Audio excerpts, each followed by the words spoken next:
नमस्कार साथियों, बहुत बहुत स्वागत है आपका आज की क्लास में। आज की क्लास में हम प्रेमचंद युग के उपन्यासकारों में कुछ और उपन्यासकारों को देखेंगे जो परीक्षा की दृष्टि से बहुत ही महत्वपूर्ण है।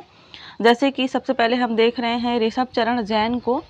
इनके उपन्यास है मास्टर साहिब 1927 में, वेश्यापुत्र 1929 में, सत्याग्रह है 1930 में, चंपाकली पूछा जा चुका है 1937 में है, और दिल्ली का व्यभिचार ये भी पूछा जा चुका है 1938 ईस्वी में है।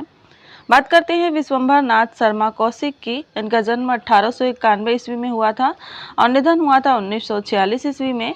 इनके उपन्यास जो पूछे जाते हैं वो है माँ 1929 ईस्वी में, भिखरड़ी है 1929 ईस्वी में ही, संघर्ष है 1945 ईस्वी में।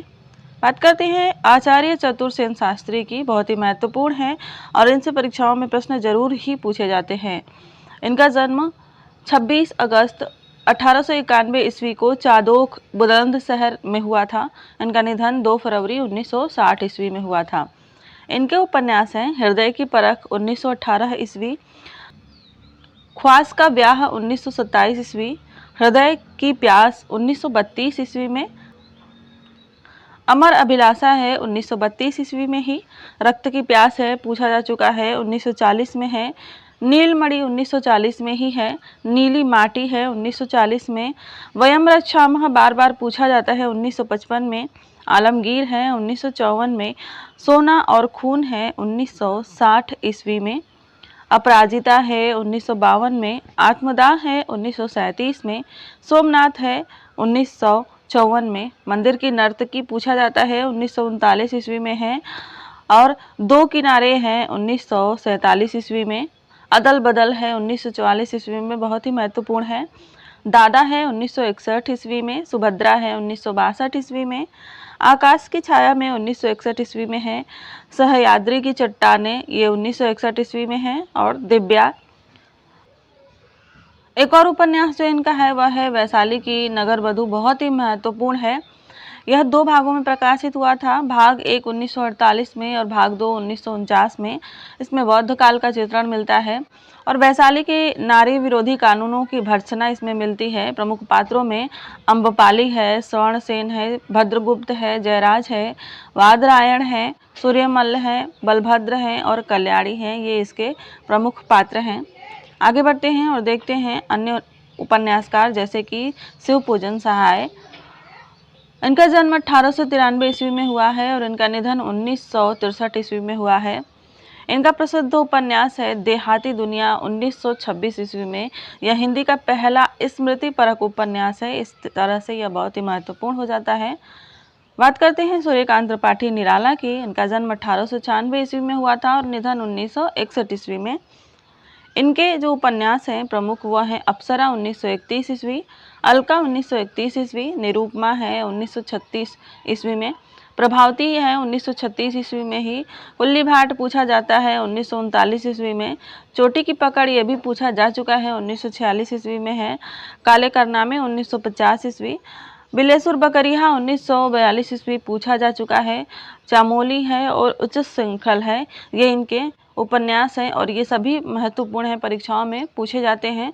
तो आप किसी भी परीक्षा की तैयारी कर रहे हैं तो इस क्लास को पूरा देखिए। अगला देखते हैं। अगले जो उपन्यासकार हैं वह हैं गुरुदत्त। इनका जन्म 1894 ईस्वी में लाहौर में हुआ था और ये 1936 में दिल्ली आ गए थे और इनका निधन 1989 ईस्वी में हुआ था। इन्होंने कुल 197 उपन्यास लिखे हैं। कुछ प्रमुख उपन्यासों को देख लेते हैं जैसे कि स्वाधीनता के पथ पर 1942 ईस्वी, पथिक है 1949 ईस्वी, स्वराज्य दान है 1949 में ही, भावुकता का मूल्य है 1950 में, बढ़ती रेत है 1951 में, देश की हत्या है 1953 ईस्वी में और उमड़ती घटा है 1954 ईस्वी में। अब बात करते हैं हम राहुल सांकृत्यायन की, बहुत ही महत्वपूर्ण है। राहुल सांकृत्यायन का जन्म 1893 ईस्वी में हुआ था आजमगढ़ में और इनका निधन हुआ था 1963 ईस्वी में। इनका मूल नाम केदार पांडे है, बार बार परीक्षाओं में यह पूछा जाता है और श्रीलंका जाकर इन्होंने बौद्ध धर्म ग्रहण किया था। बौद्ध मठ विद्यालंकार परिवेण श्रीलंका में इन्होंने 3 वर्ष जीवन यापन किया था। शैतान की आंख 1923 ईस्वी में इनका बहुत ही महत्वपूर्ण उपन्यास है। विस्मृति के गर्भ में 1923 में ही है, यह भी पूछा जाता है। सोने की ढाल है 1923 ईस्वी में। जीने के लिए 1940 ईस्वी में। सिंह सेनापति 1944 में है, यह पूछा जाता है। जय यौधेय यह भी 1944 ईस्वी में है, यह भी पूछा जाता है।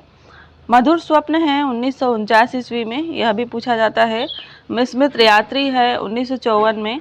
दिवोदास है 1963 में। जादू का मुल्क है और राजस्थान रनिवास है। ये इनके कुछ प्रमुख उपन्यास थे। तो इस क्लास में बस इतना ही। ये सभी उपन्यासकार और उनके उपन्यास बहुत ही महत्वपूर्ण है, परीक्षाओं में ज़्यादातर पूछे जाते हैं। तो इस क्लास को अच्छी तरीके से याद कर लीजिएगा। मिलेंगे अगली क्लास में, तब तक के लिए धन्यवाद। अपना ख्याल रखिएगा।